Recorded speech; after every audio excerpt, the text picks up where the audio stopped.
Welcome everyone to the R2G Baseball Podcast, where we travel down the road to glory 1 week at a time. We're going to break down the week that was in fantasy, check out the leaders in the league, and then pivot to this week's IRL baseball topic, the most exciting parts of a season, whether that's fantasy or in real life even. I'm your host and commissioner, Coach Will. And I'm joined tonight not by a resident Red Sox fan, but instead returning to the podcast, our good friend and fellow Yankees fan, Coach Viraj. Thank you. It's a privilege to be back here again.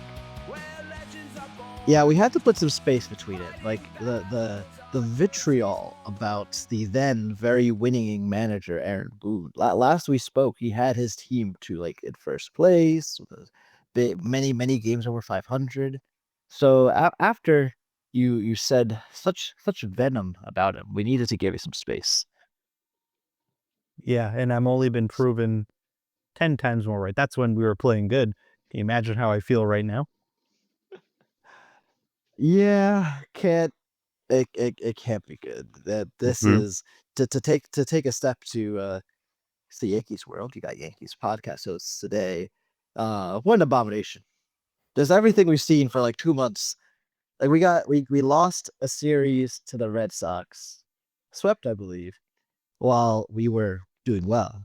And then from then on, just embarrassment after embarrassment. And in new ways, and all players, even Aaron Judge, there was a little dropped fly ball at some point in that too. Luckily, he's amazing at everything else, so it didn't matter. But everyone's been guilty in different ways. Yeah, and I have some nicknames for him. And one of them is from another podcast where they talk about the Yankees. They call him a bubble blowing buffoon, which I think is completely accurate, or buffoony, also accurate. And my personal thing is that he's a weenie. So those are some nicknames that are completely true. The Weedy, who of course was extended 2 years ago, or in the season before last, after the failure 2023. Yeah, and then he'll fail somehow this year, even if we make the playoffs, and he'll just all is well. He'll continue. If I just knew he would get fired, I wouldn't mind just not making the playoffs. But I know that's not going to happen, so it's might as well hope for what we can. Yeah, no, you're right. We have to just hope we can win in spite of Aaron Boone, and honestly, in spite of a lot of players. A lot of players have been so net negative, and that's the story of a lot of our fantasy teams too, who things didn't go their way, and actually, that was your team for a while, but you've actually been pretty solid the last couple weeks, and it's, to be frank, quite unlikely, but you are not mathematically eliminated yet. But what you are pretty safe for is a top spot in the draft pick bowl, which is what we talked about before. That's the what we're with a rebranded losers bracket, but this time the reward for winning is the almighty number 1 overall draft pick. The number 1 draft pick in a standard draft, since we didn't have a snake draft, a standard draft. So it's a very important thing to win, and you are most likely going to be in it. So that's nice. Yeah, so you added a PR name to it. Oh no, we did the rebrand because we need to make sure people know that this is of the utmost important, and it should be a privilege and an honor to battle for that number 1 overall draft pick. And I wish everyone well who is sadly not playing for money in the championship bracket, but still draft picks. If it's so honorable, then why don't you and I switch places? I'll take your position, you can take my position. Oh, because I must get my revenge on the dream team, the high class manager himself. He must be stopped. So I'll stop him. You'll stop him with your 7-13 record. Exactly. Okay. He'll never see it coming. It would actually be a sweet. He'll have a Boone swoon is what he'll have. He'll be complacent and I'll really do like a lightning like charge forward and kick him out by the end. Well, why if you do the unthinkable and like sweeps, like win all the rest of the games this season, and somehow like leapfrog people in points, then you'll have your chance. Now, before we get to the people in championship contention, we do need to highlight the sad state of affairs of my co-host, who is not here to defend himself, but Team Scott's Tots. How the mighty have fallen. A 5-game losing streak now. They've descended all the way to last place. I understand, yes, they did make a seller's trade, but it really shouldn't have been enough to make them fall all the way here. So very sad for our resident Red Sox fan. Maybe that's why he didn't show up to the podcast. It's like just too much shame. The shame. He has to like cleanse. He has to cleanse his soul of the failure. Yeah, I mean, it's okay to have a 5-game losing streak. It's okay to even be at the bottom of the league. It is not okay to be losing to Rachel, because the last time we were on the podcast, we were talking about whoever loses to first is going to be embarrassing, which is you, I believe. I think it was, right? That is correct. Yeah. Yes. So it'd been interesting if you didn't show up that week as well, when that loss happened, but I believe you did show up. And then another thing is just being in a lower position than her, because that was just a lot of losses in a row. But, she's made it to 6 wins? Pretty impressive. Yes, and let's take a moment to talk about predictions. First of all, while Show predicted a measly 2 wins for Rachel, and Andrew predicted a measly 3 wins for Rachel, it was I who was the light in the darkness who declared 7 wins for Rachel, and she is now 1 win away from matching my prediction. So thank you all very much. As And usual, she's going to I have rub all it the in your answers. face and get eight wins. I mean, maybe that is certainly possible. That'd be very sad. I want to be right on the money here. Well, we'll see. It's If in fact, do I have the opportunity to throw? Wait a minute. Yes. If I just throw this week, it'll happen. She'll have perfectly because I'm facing Rachel right now. That's some Shohei Ohtani stuff right there. Whoa. Fixing games and throwing away games. I'm no Shohei Ohtani. I'm no Ipe Hmm. or even Emmanuel Clase. You're so like corrupt that you're like just telling it openly on the air. Oh, if I was corrupt, I would never. That should be evidence as to the sincerity of my operation here. There's plenty of evidence. Look at the eye pokings and stuff several years ago, and it was just all under the rug. All under the rug. Ancient history, ancient. We're past the like statute of limitations, so it will never be discussed again. Now, outside of that group. So, by the way, from the bottom up, the people that are right now in the draft pick bowl is Scott's Tots, Team Legit. This is 12th. Team Legit Queen Stays Queen at 11th. Petrified Manholes at 10th. You guys, Corrupt Kabish at 9th. And then the Islanders at 8th. The last time we talked on the podcast is this like drag out brawl between Eric, Jamie, and Brian. So where it stands right now is that the Butter Boys and Keith's dad, Brian and Jamie, they are sitting in the playoffs at 10-10, and then Eric is 1 game behind them at 9-11. So it's really gonna come down to their final games. One of them is gonna have heartbreak and not make it in at all. Now Brian is looking really good because he's one of the 10-10 teams, and he has a huge lead in total points, which is the first tiebreaker. It is very likely that Brian is going to make the playoffs as some seed. But as for Jamie and Eric, they're only 300 points away from each other as of the end of last week. So it really all comes down to this. Yeah, lots of close things and tiebreakers and stuff. So, yeah, exciting for those folks there. And season's almost ending, so little time left to do what you can. Yeah.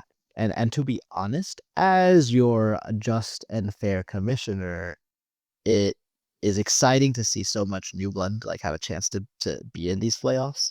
So I'm very curious how everything is gonna uh play out. You have the opportunity to play spoiler next week because you are facing Coach Eric. If you defeat him, it is likely all over for Eric, and he will fail to make the playoffs. Can I throw the game like you're contemplating throwing the game? That was a hypothetical alternate timeline version of events where I could possibly lose intentionally in order to guarantee my prediction correct. But again, that's a total different circumstance.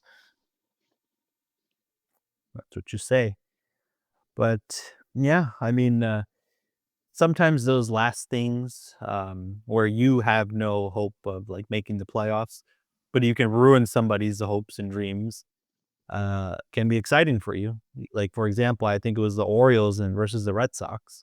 It was like 2011 when the Red Sox had their collapse, and the the Orioles were playing for nothing. And then like when they won the game, they were like celebrating as if they won the World Series. I mean, part of it was They they did a were but, I'm sure it's boosted by like, "Hey, we just ruined their hopes and dreams."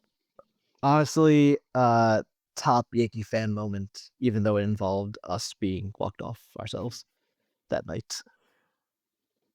Yeah, clearly It not on was purpose. yeah, no, we We'd just, throw the game. sure we didn't use Rocky Best. Soriano or David Robertson or Mariano Rivera, but We we had a tried our plan. hardest. Indeed. That was the beginning of Um the gaslighting. we have out of the other players, the players in contention for the playoffs. So right now, and again, this is as of the end of matchup 18. Um, actually, I lied to you. Matchup 17. No, I was right the first time. 18. Gotta We stick to have your Nick. guns. I had to stick to my guns. Uh, Nick and Nate are at the top. They've actually kind of they've been at the top pretty much all year long.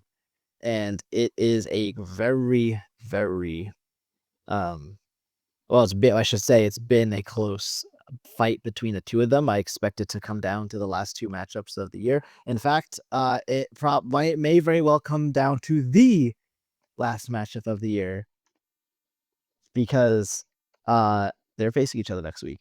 So I mean this has to be the premier matchup of the season, assuming especially if both of them either win or both of them lose this week, so they're still tied.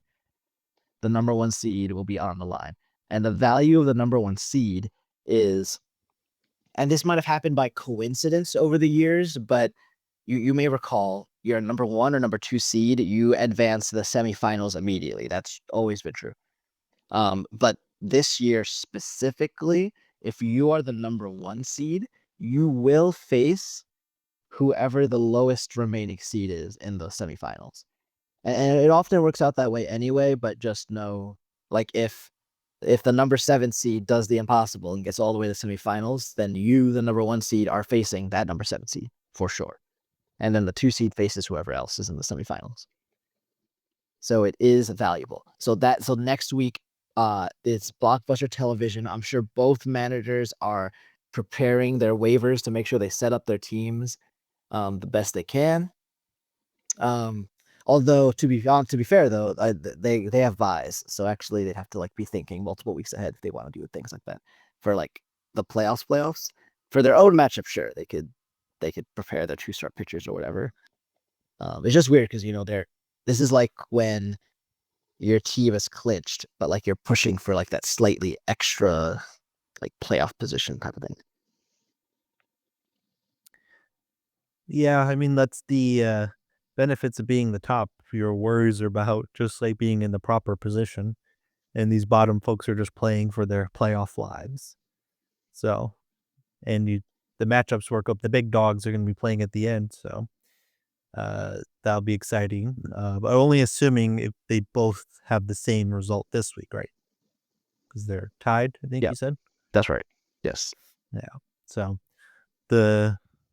what I usually find the people struggling to make the playoffs are just like the big thing that's like important to reach rather than like the little nuances to help you in the end. But of course, for that individual, it's a big advantage. But as an outside person, the more exciting ones are like who's just struggling just to get in. Those are usually more interesting, and that reflects even in regular baseball. The wild cards, there's an excitement in those games, especially when there was the one game wild cards, which I actually think I prefer. But hopefully they bring it back, but probably not. I wouldn't hold your breath, but I agree. They were premier television, even when your team's in it. Because I feel like if your team's not in it, then at least like you can feel the stressfulness without your like soul being on the line. But when it's your team in it, then oh my gosh, it's like it's basically World Series games. Is what's happening in this one game playoff. Yeah, and anybody that whines and says, "Oh, I shouldn't be determined by one game," I shrug my shoulders and say, "Then go win your division.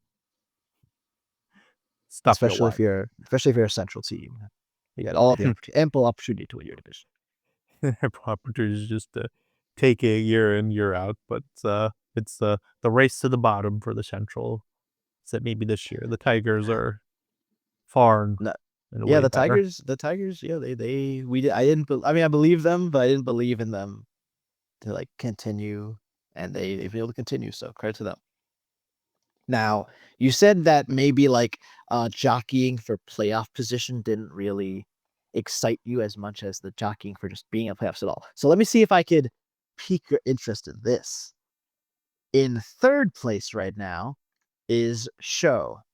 This year has been perhaps his best showing in Road to Glory baseball ever? Question mark. I mean, he has been consistently one of the top teams all year long.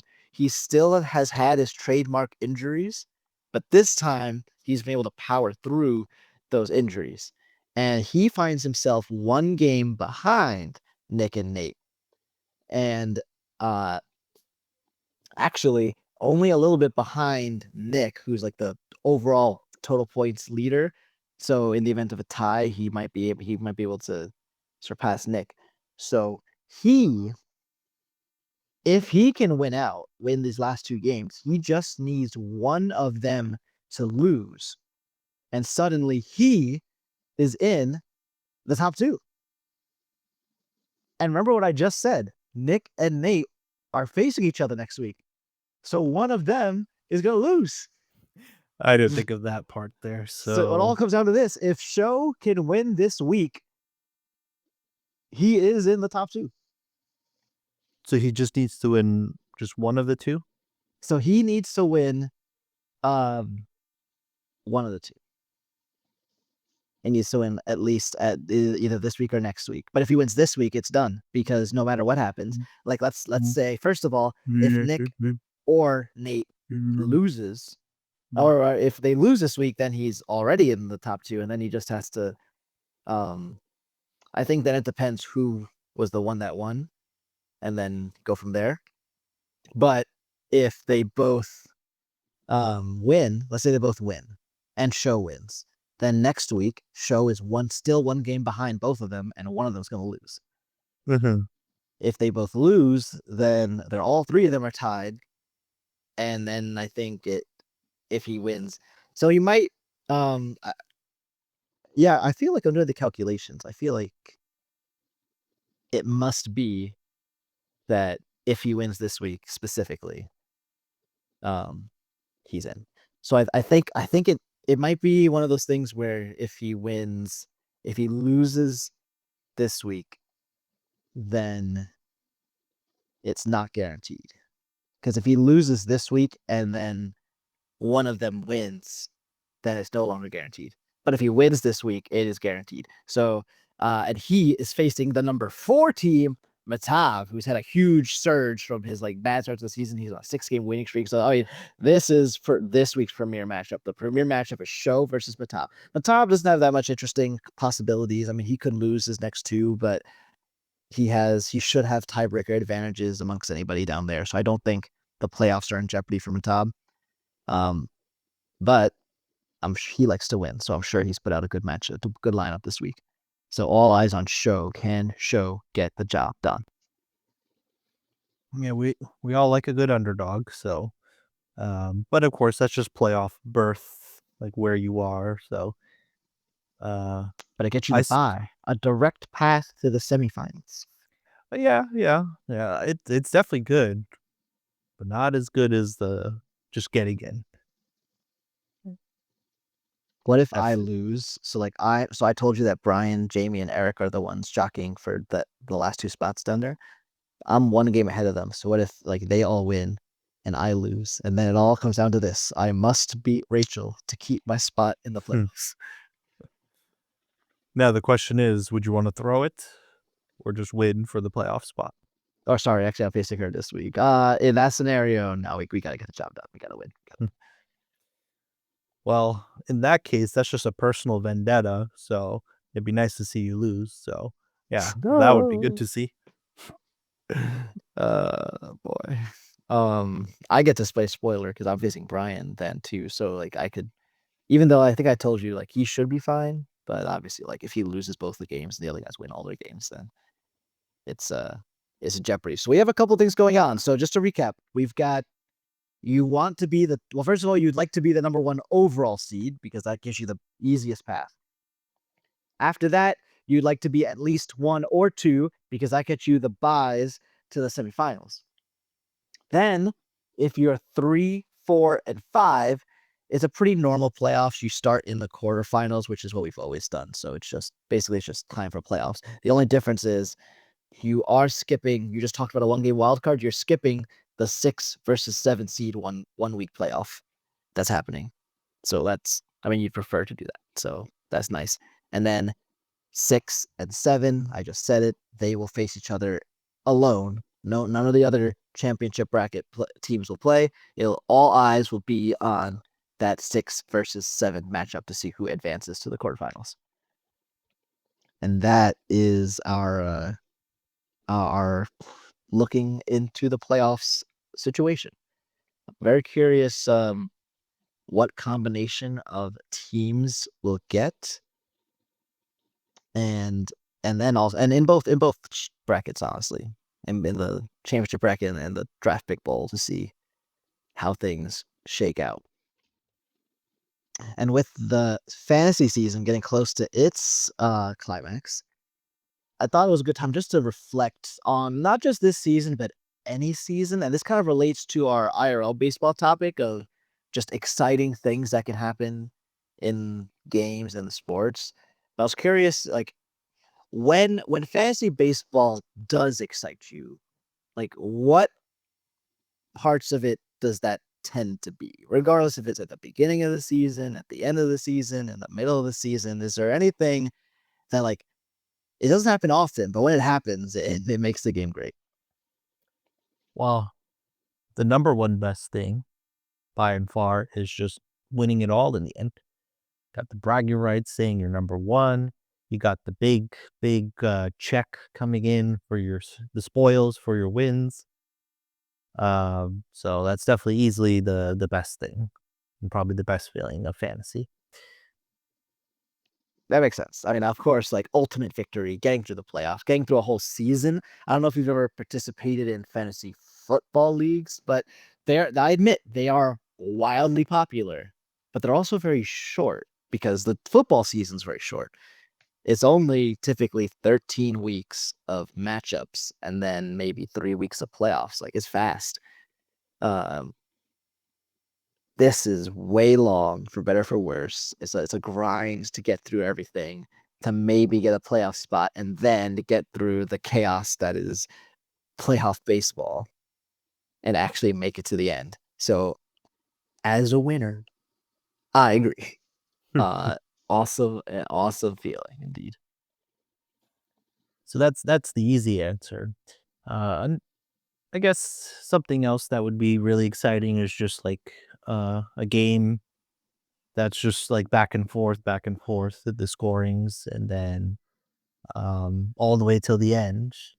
And then you got to pay attention. It's like, oh, I only have one starter left, and the other's like, oh, I only got three hitters left, and it's just like right, right till the grind, right till the end to see who wins, and then someone just etches away. Uh, Yeah, because those is it? games like if it's coming down to the last day, that day is a Sunday, and there tends to be like one night game on Sunday. So if that one night game has the players that are involved in this matchup, and ends up being what you're watching. Have you ever found yourself watching or not watching necessarily, but like following the game day Yes. updates for a pitcher? It's not a Yankees pitcher. Yes, yes, because this was earlier in the fantasy season where I was like, well, I guess everybody was like, oh, like there's still a chance for me to be good. I think I was facing Nate, and he had like a starting pitcher going, and I was paying attention to that starting pitcher because like I think everybody was like pretty much done. So starting pitcher too, so you're either going to get a lot of points and potentially even negative points because if they get hit hard, like you can be pushed down hard. Like if it's a hitter, there's only so much damage negative wise they can do to you. So yep, and the starter pulled through for him, and then he won in the end.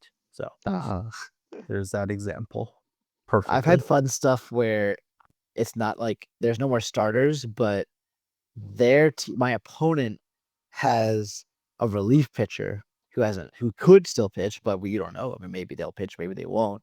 But it's fantasy, so like it's not like they're gonna have a scrub. Like they're probably gonna have a closer. So for him to even be in the game, I need there to be a save situation, and then I need him to fail and blow the save. If I'm losing, If you're let's say. losing, yeah, it's all got to work out perfectly, and I'm sure it's happened before. I mean, you stay closer and scrub and stuff like you're not gonna have a scrub because you'll probably be closer. But I'll actually push against that statement because you can just have Devin Williams, Oh, Devin Williams. who is Let's still just. a closer for the Yankees, at least as of like a week and a half ago. And Well, yeah. Aaron Boone never said the words. Somebody else is my closer. has he even said that now? No. Yeah. Gosh, that weenie. Uh, Uh, I'm just gonna check where Devin Williams even ranks in here. Uh, out of what, relievers or just total? yes, relievers. Devin. All right, so he is on Brian's team. So Brian, for better for worse, has stuck with him all this time.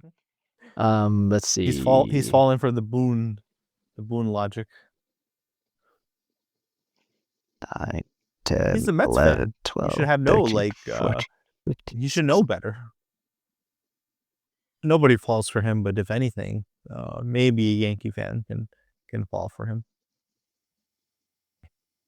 I'm still counting, by the way, because he's that far down. It just doesn't tell you the number, No, the rank. No. unless you Oh, you export it to Excel, then it would. uh, Actually, I take it back. I think there's. Let me just finish counting, see if the number matches. So,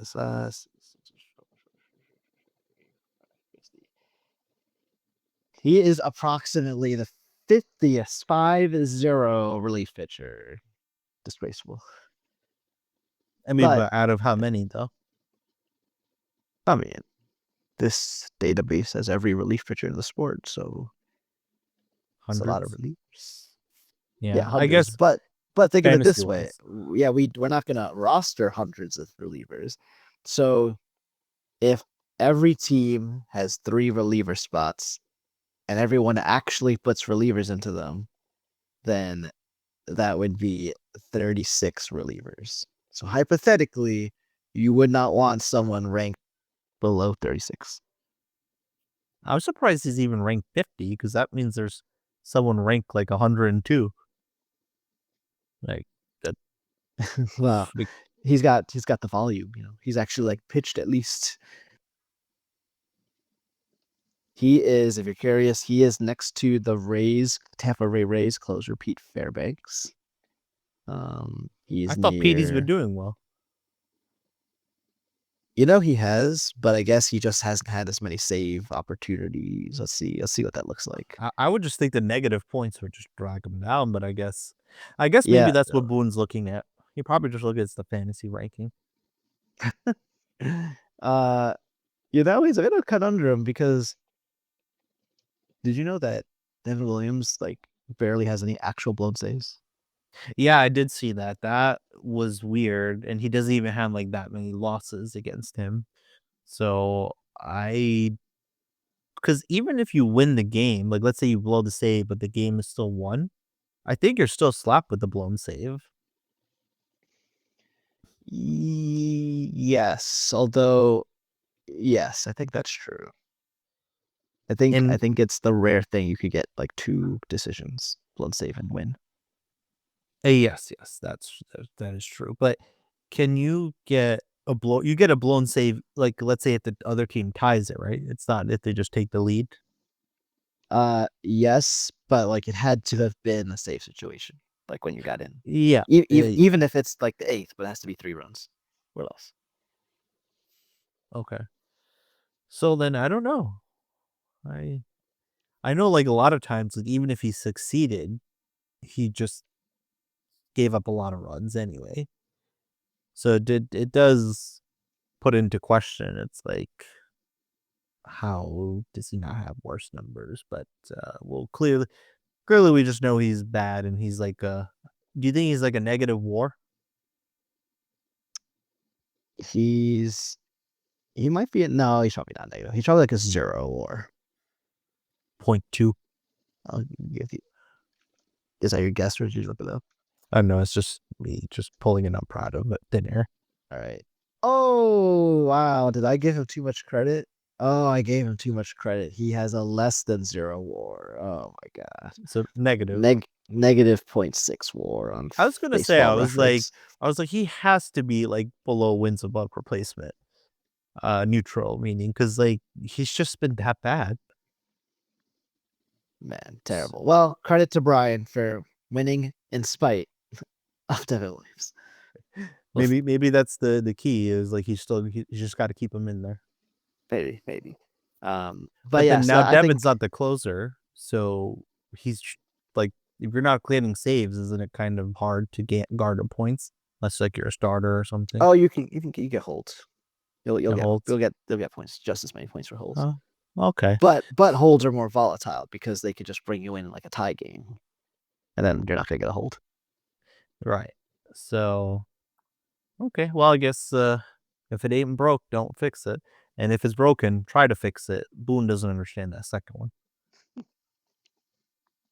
But yeah, maybe another like the draft has to be a highlight of a lot of team seasons. Like everyone's 0-0, all the opportunities there, and that moment of sniping a good player, or like you've been waiting to get the guy you want, and you're able to get him. That's definitely a high for the season. You're talking about the draft itself. Yeah, the draft, like the Yeah. draft. Okay. Yeah, because or the opposite, you're disappointed because you didn't get the player you wanted. And then the corrupt commissioner like erasing like draft results and like going back and Oh, letting people oh, it was we call that mercy it's a in the sob in, story.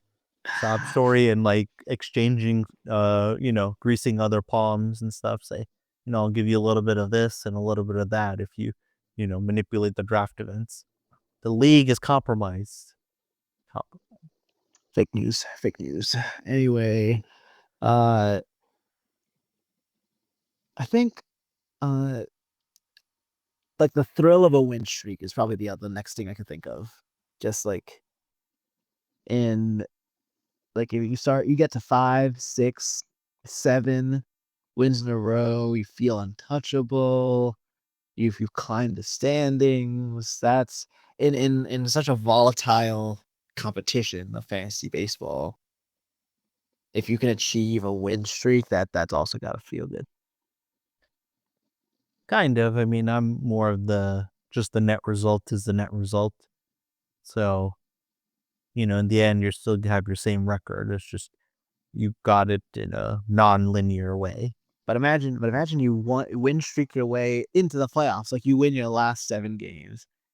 You're gonna feel if you actually make the playoffs, you feel like you're a team of destiny. It's gonna feel great. Now that's a little bit of a different question and answer there. Yeah. Now you're just talking about you're adding in the pizzazz of, oh, I just like sneaked my way into the playoffs. But if you were just like bottom of the league and you just had like a 4-game win streak, 5-game win streak, it's like, nothing changed in the end. It's like too late for you. Yeah, I can see that. I can see that for sure.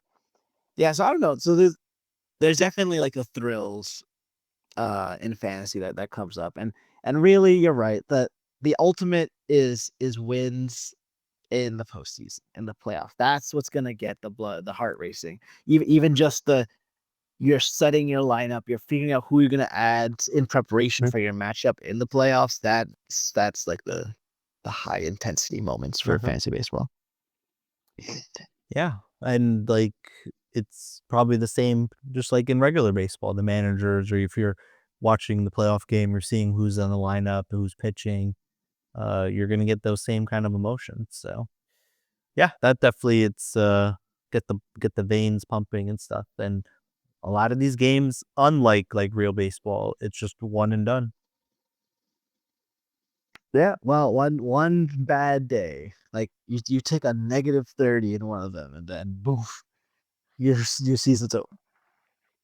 So it is intense. I'd like to transition us though to IRL baseball now. Okay. So I think there's a lot more ways we can go with this in terms of just like what excites you. So I think we should start small and just like in the 9 innings or potential extras of a single baseball games. What are the type of things that can happen that generates the biggest visceral reaction where like you're a little kid again and you're like cheering or you're screaming no whatever it is. um Easy. So like the best thing I can see, and it doesn't even need to be a regular season game only. Playoffs would make it more, but it could be anything. A game that's going back and forth, a back and forth, back and forth. A little bit of a more higher scoring game. It doesn't need to be 15, 20 runs, but don't be just 2 or 3 runs. Uh, get closer to like 7, 8, 9, maybe 10. Like once you hit that double digit number, it's good. Just back and forth. And the game that I would say is like the perfect kind of game that I've ever seen was the he dropped the ball. He dropped the ball. Here comes Teixeira, where Luis Castillo dropped the pop up, because Of that may have course. been the highlight of the game. But if you actually watch that game again, because I know you like to watch old games, watch Hmm. that game again, and you'll see it being a back and forth game throughout, from the beginning to end. And like your emotions are just riding because it's like, oh, we're up, oh, we're down, up, we're down. It's like, oh, like are we going to be able to go up again? I mean, how much more can we, keep taking the lead? And then you get into the ninth, facing like one of the best closers that year. So like that's already like ah, kind of like hurting your soul. And then you get a little rally going, get excited, and then you see now if you just win in a regular way, let's say it was a walk off home run, that will also be exciting.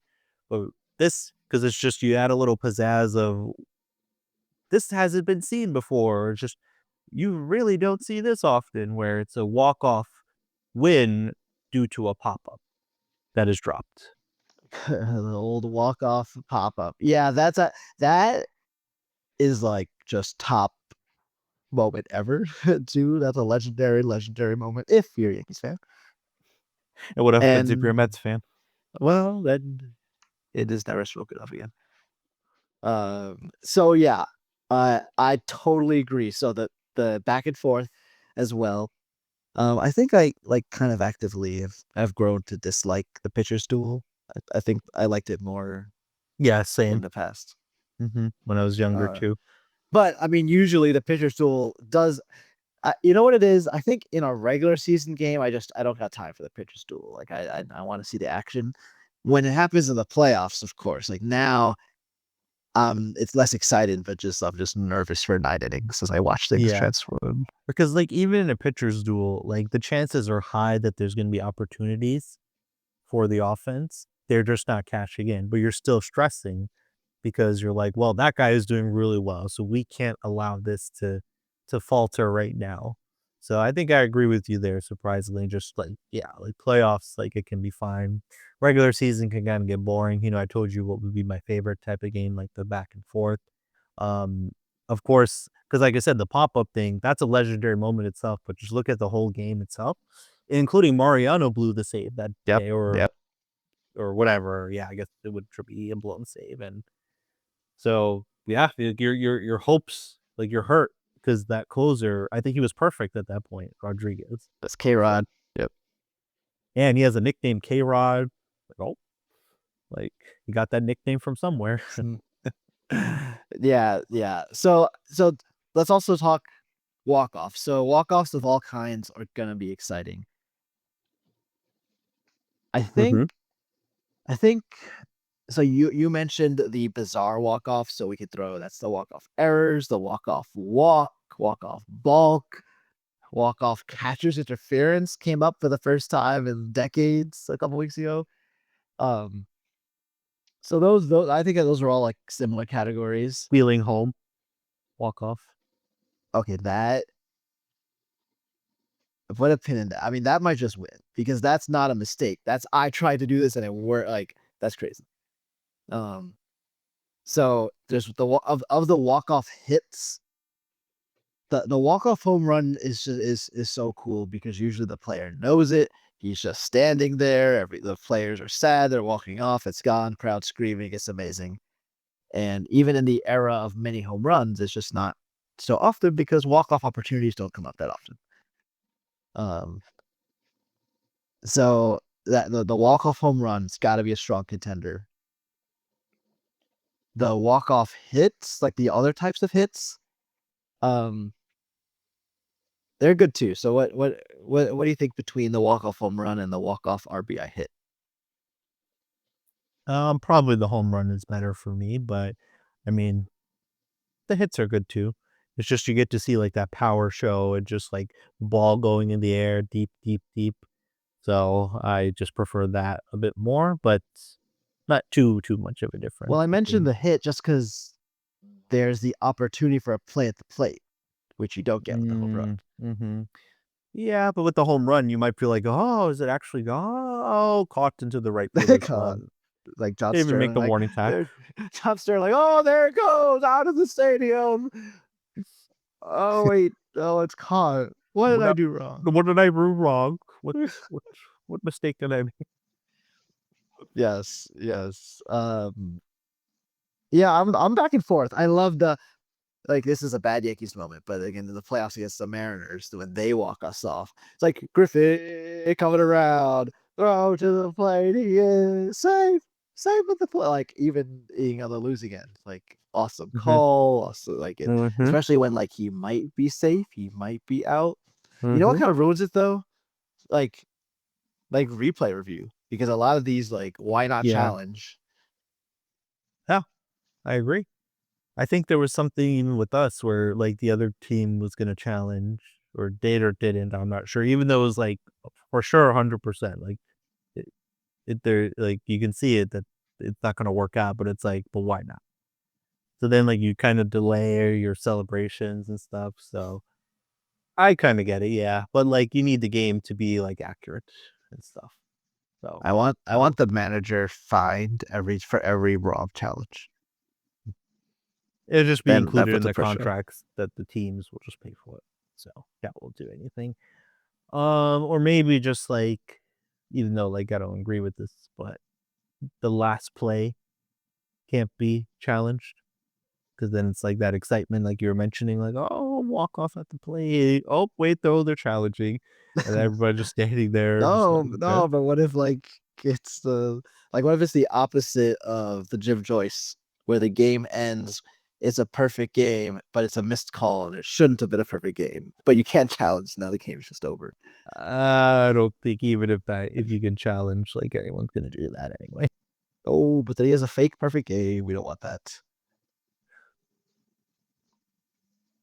Yeah, Speaking no. of, okay, so walk-offs are exciting, but what about the various pitching? So we've got the complete game shutout, the no-hitter, and the perfect game. Or the Nathan Eovaldi eating shutout. Well, yeah, that's just the nasty Nate versus Standard. Yankees The special. standard versus the Yankees. Standard nasty name against the Yankees. Perfect game. I mean, perfect game because like that doesn't happen all. The no hitter doesn't honestly excite me that much because it just happens so much in baseball. Uh, like perfect game, it's like what, less than 30 people in history. You're right, but remember, Domingo Herman is part of that group. I know he is, but I think it's still less than 30, right? Also, something like that. And yes, the domestic abuser Herman is like part of that list. Like out of all the pitchers that have come through and played baseball with all the talent, and that bum who just is like a nobody, like after that, and even before that, honestly, like, and he just got the perfect game, and it's just I almost just rather not have him just not have it and just not have it happen because it was him.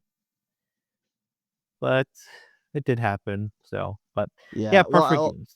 well, yeah. Like I think obviously amongst the pitching things is a perfect game. I more meant like, do any of those pitching feats rival what we talked about so far? So like the walk offs and In terms of like excitement, no. and the type of games, the back and forth type of games happening. No, those type of things will always trump. That's just more of a personal, like, accolade, which, don't care too much about because it's just an accolade of that pitcher rather than just, like, a whole, like, excitement of just what happened in the game. So, I feel like I will probably Domingo messed it up for me because I would think the perfect game trumps it all because there's walk offs often, lots and lots of them in this every season, whereas the perfect game is rare.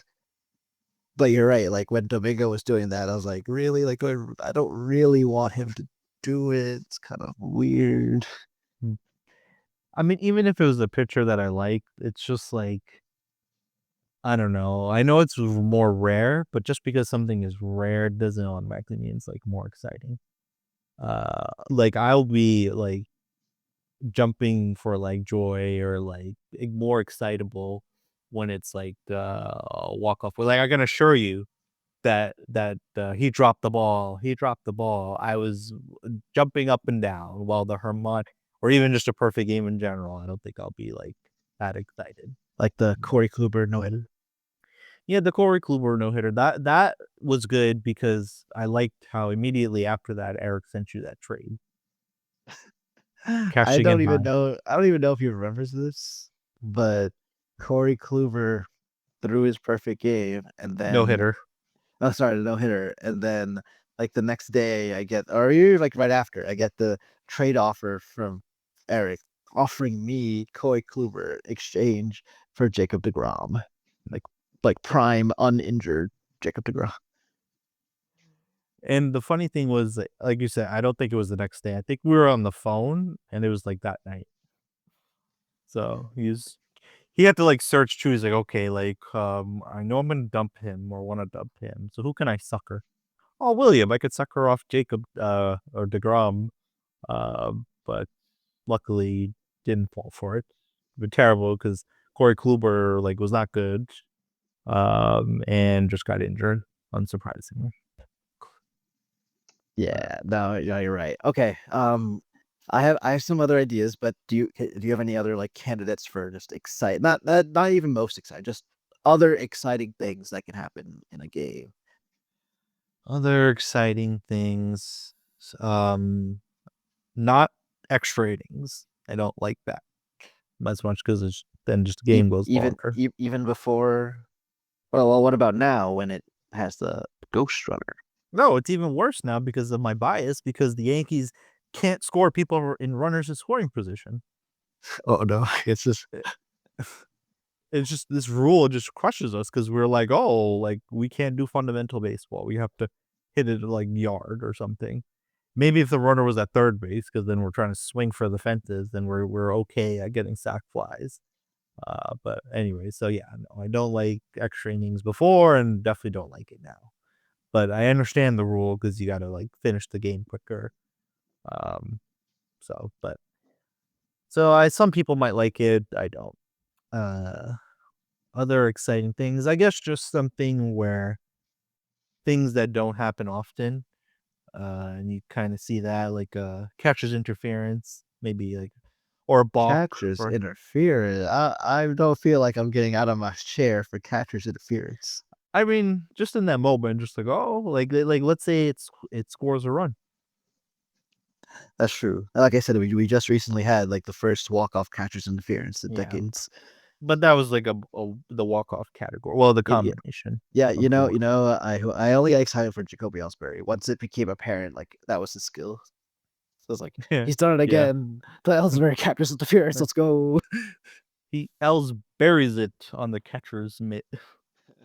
But actually, no, I have another answer. Okay. Robbing a home run. Oh yes, yes, the robbed home run. Because it's like it was there, it was over the fence, and then you robbed it, or you almost robbed it, and it just like comes out of your glove, and then you're all upset. It's like you had it. Yes, yes, no, no. That's why in the episode where with Jamie and Brian, Andrew, and I, when we were building our ideal baseball stadium, we did agree like the whatever the height of the walls are, it needs to be robbable heights. It needs to be possible because we always want the ability to have that thrill happen. So yeah, robbed home runs are it's a good beat.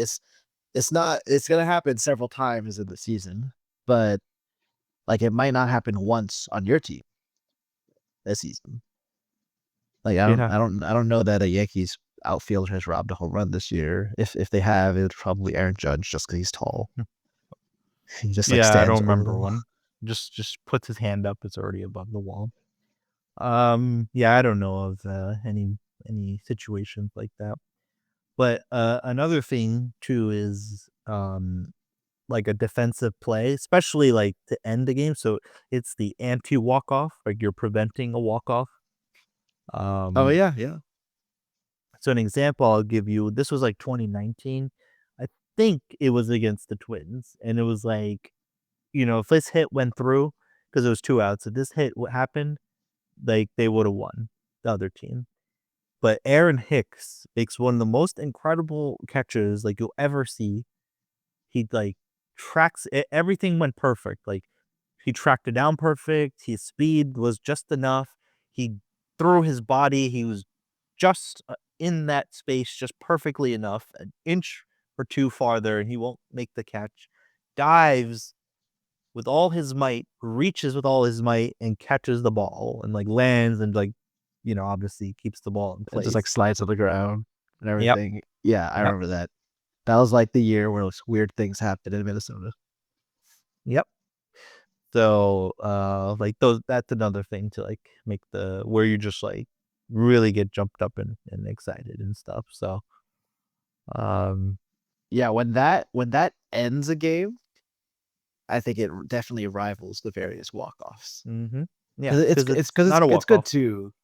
Yeah, not a walk-off. It's a good too when you just make a catch in general like that. But like because basically you calling game, ball game, Mhm. Mhm. and Yeah. the type of dive where if you fail to catch this, it's all over. Like everyone's gonna score and you're gonna lose. Yeah. Yeah. It's the anti walk off. You're preventing a walk off, which is exciting for you as a team. And a lot of times when that's happening, when it's that situation, like even if it's kind of like imagine like a soft pop up, let's say to like right field, but near the foul line. It's like you see all the runner or the fielders running towards it, and it's like they're kind of jogging, so you kind of get that ease of feeling like okay, like they should catch it because they're not like all sprinting for it and they'll just drop in between. But you're still like tapping your feet, snapping your fingers, like catch it, catch it, catch it. Like the one with like the Aaron Hicks, like you don't nothing. You're like, oh my gosh, like is he gonna catch this? Is he not?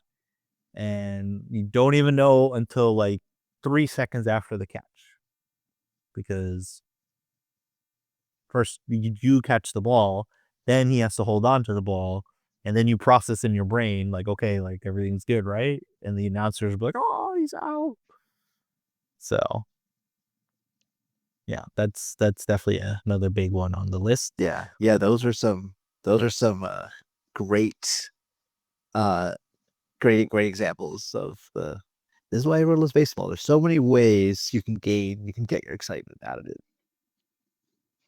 Yeah, and now the games end earlier, so you're not watching the pitcher walk around the mound like 8 times, like, cleaning his cleats, like, between every Well, pitch. yeah, Like, see, "Alright." the opposite of like the things that suck the excitement out of the stadium and out of the TV. And then when you have That- 2 pitchers that do that, oh my gosh. Just can't watch. Could barely watch yeah, the screen. yeah. I'm trying to think is if there's anything.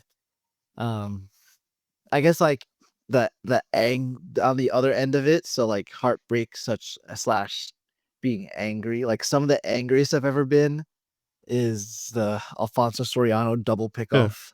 He gets almost picked off for no good reason at first and gets the second, and then gets picked off a second again for no good reason.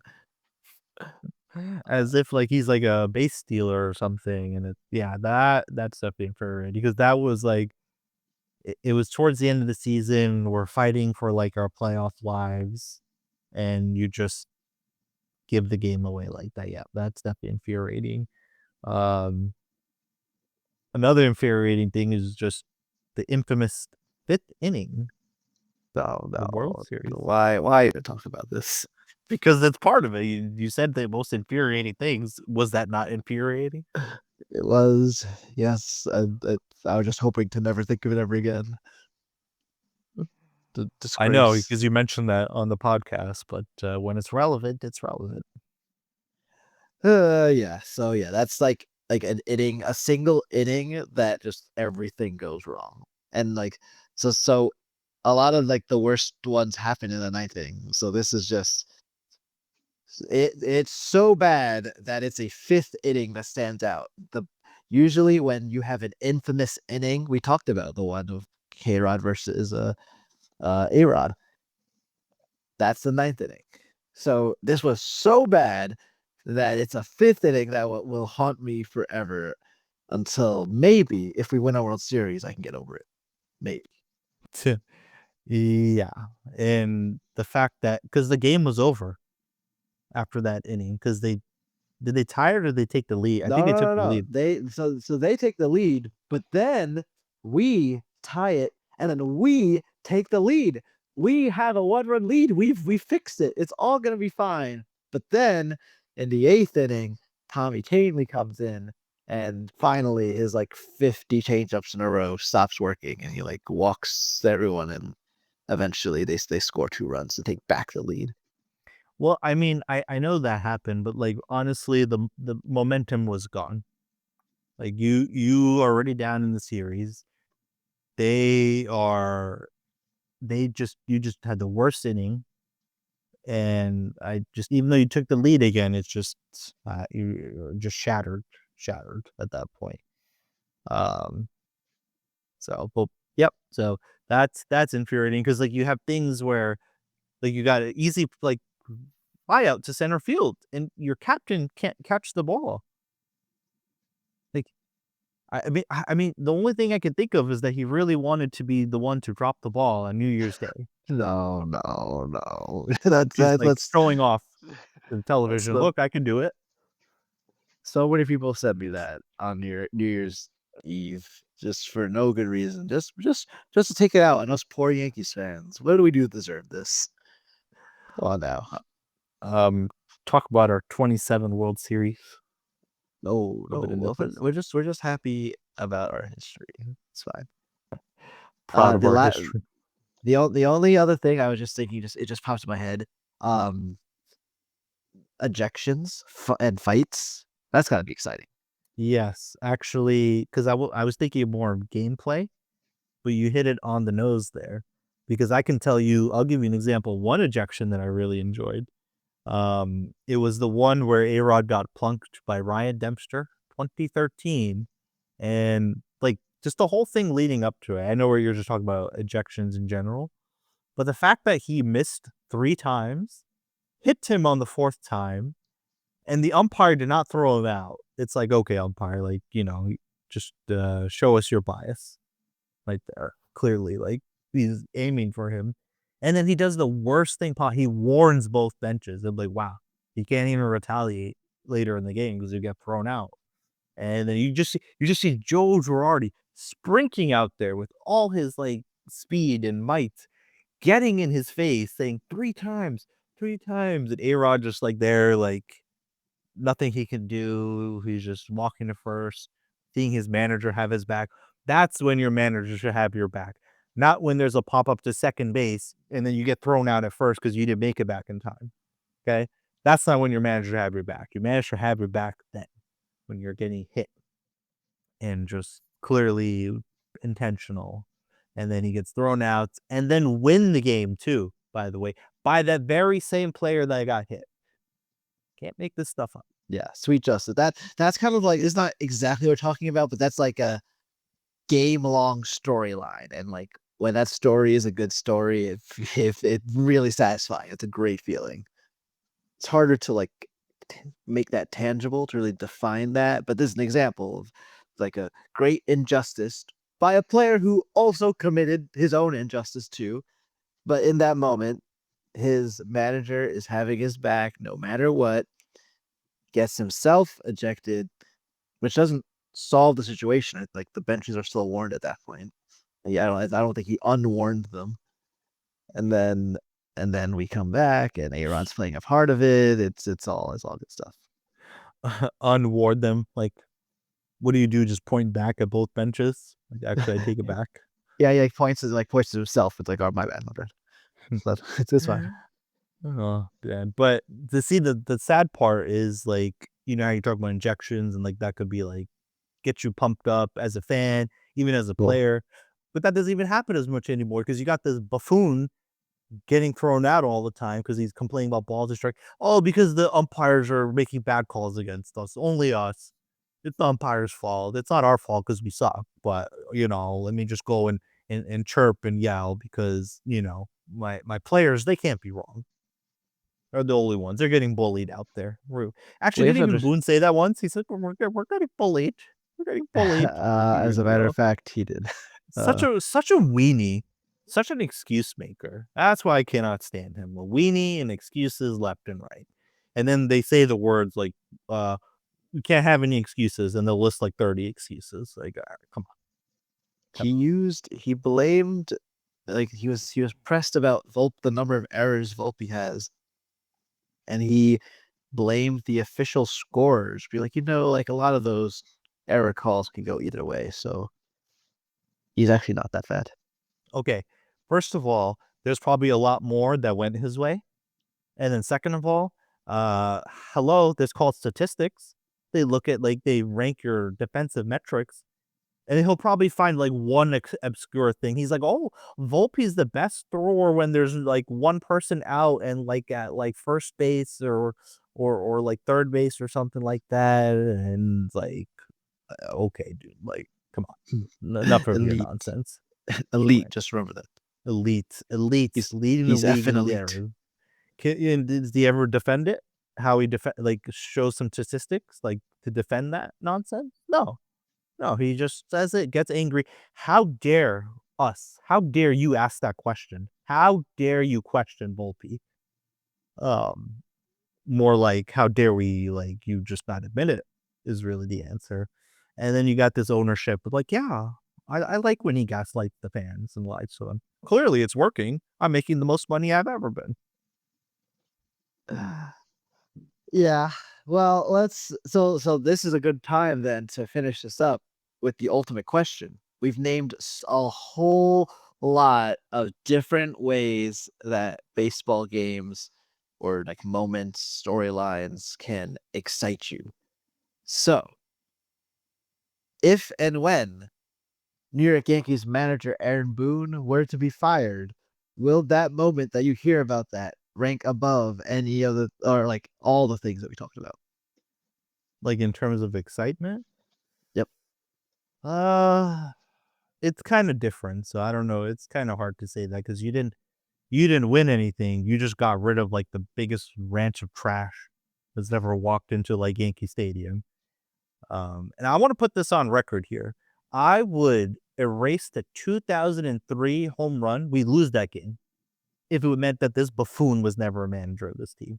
Easy, because we didn't win the World Series that year. If we got a ring, different story.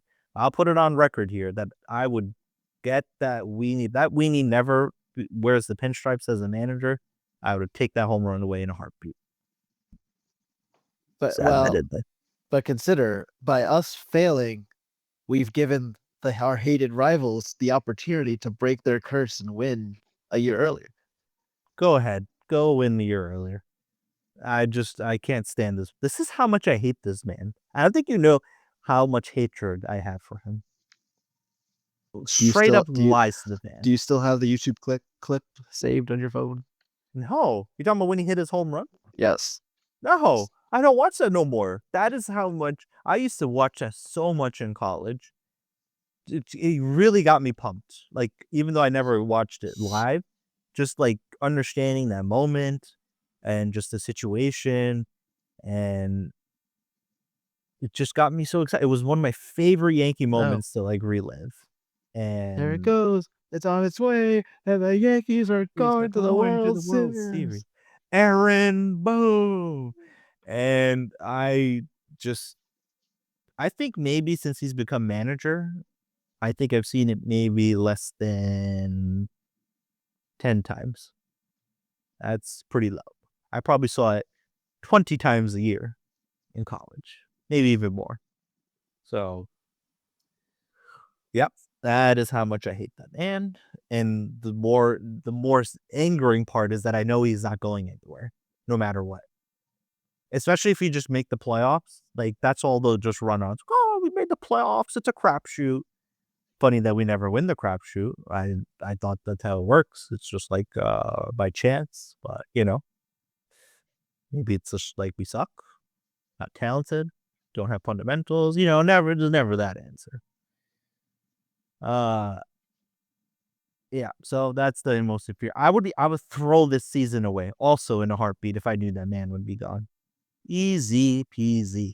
See, honestly, I'm not sure if that's bolder that because we know what happened and didn't happen in 2003, whereas we don't know what's in store this season. So that's probably an even bolder statement to assuming we did not have a horrible loss against the Twins. Let me just tune in here. Okay, Doo-doo-doo. like Okay, it's good. not a 0% So chance to win the World Series, but to like just the way that we play, and they don't fix anything.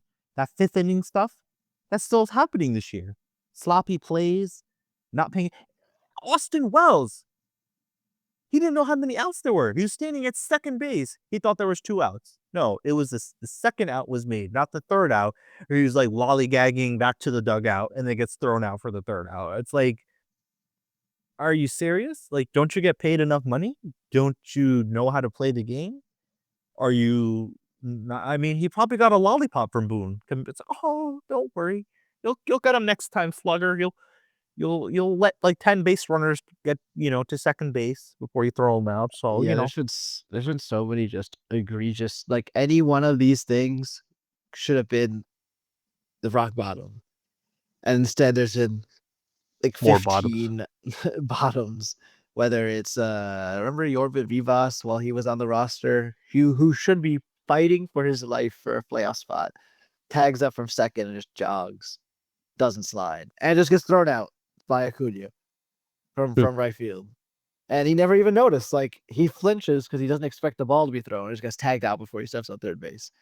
You already talked about Jazz being dumb. All of Volpe's errors and things were not ruled as errors. Uh, Dominguez has been struggling to learn left field, which is kind of odd. I guess I don't know if that's all Boone's fault, but I'll just lump it in there. Yeah. It's And it's guess who was an elite catcher before Boone got his hands on him? 2 seasons too. Not just like, oh, one is just maybe just a bare fluke. Gary Sanchez, 2016, 2017, bomber. Wonder what happened at 2018. What changed? What was the complaint about Girardi? Oh, drill sergeant. What is Boone? A player manager, a friend. a guy who'll give you a lollipop and a cookie if you do something bad.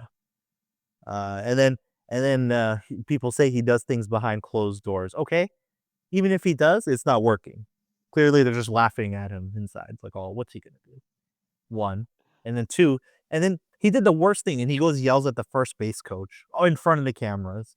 What a wuss, man. Why don't you go yell at that guy behind closed doors? No, he wants to act tough, say like, oh, look, I'm a tough guy, to a guy that's just like doesn't even matter, that nobody knows his name. Well, Yell at them I both. know Travis Chapman, great guy.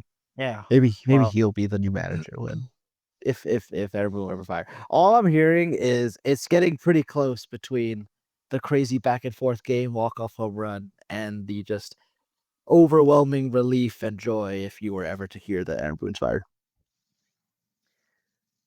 no, I would still pick. It's just different. I don't think those are just comparable in terms of like one is like a game, right? Like Aaron Boone getting fired isn't like the in-game thing. It's just I know it's good for the team. So, but of Okay, course, I but would then pick the Boone firing because like that's just one win. So then all right, then the what's how about we're in the playoffs and we just like blew the game in the 8th inning, and so now it's the 9th inning, and in between innings, Aaron Boone gets fired, and that's what has to lead us to make the comeback in the bottom of the ninth. then now you're talking. Now you're talking about one of the happiest moments in my Yankee life. To just Provided rub we, it right in his face to say, "Look, you failure. You were the bad variable. We got rid of you, and it worked out immediately." It's the anti-Marlins that Friday night where every player just failed. yeah, that was bizarre and painful. Now it could just do we fire him and we just go 1, 2, 3 in the ninth and just get eliminated? That is also possible. But Yeah. we would hope, we would believe, we would just have blind faith it'll be work out. Yeah, that's the problem though. It's like his philosophy doesn't disappear because he's gone. It's still like you need to do the opposite of like really drill these guys and say, "Hey, it's not okay to pimp a home run and it's just like off the wall and you just got to first base." Happened many times also. Uh, you basically need to do what the Astros did. Look, it worked for them. They got a more tough old school manager, Dusty Baker. Oh, and I wonder what happened with them. They won a World Series. Yeah, yeah, it's I didn't want to remember that either, but sad. All right, we need to get out of here, but thank you for joining again. Awesome conversations. I think we found a lot of different ways that you can bring out excitement, joy, even sadness and anger out of a baseball game, and even different parts of the fantasy season. Yeah, yeah. No, there's many interesting parts of baseball, many ways to be happy, many ways to be hurt. And it was good talking about them. I I would just enjoyed like it. to point out the joy of facing the Minnesota Twins. That Yes. hopefully this will save our season as we have won again against them. And this the good thing is that no matter how bad the Yankees are, no matter how good the Twins are, they will always be our punching bag. I mean, yeah, Drew, I totally agree. It has proven to be true and will forever prove to be true. With that, thank you everyone for tuning in to another episode of the RTG Baseball Podcast. Tune in next week as we'll be down to the last week of the season, and I will get to say with Ernest, it all comes down to this. Until then, until we speak again, ciao. See ya.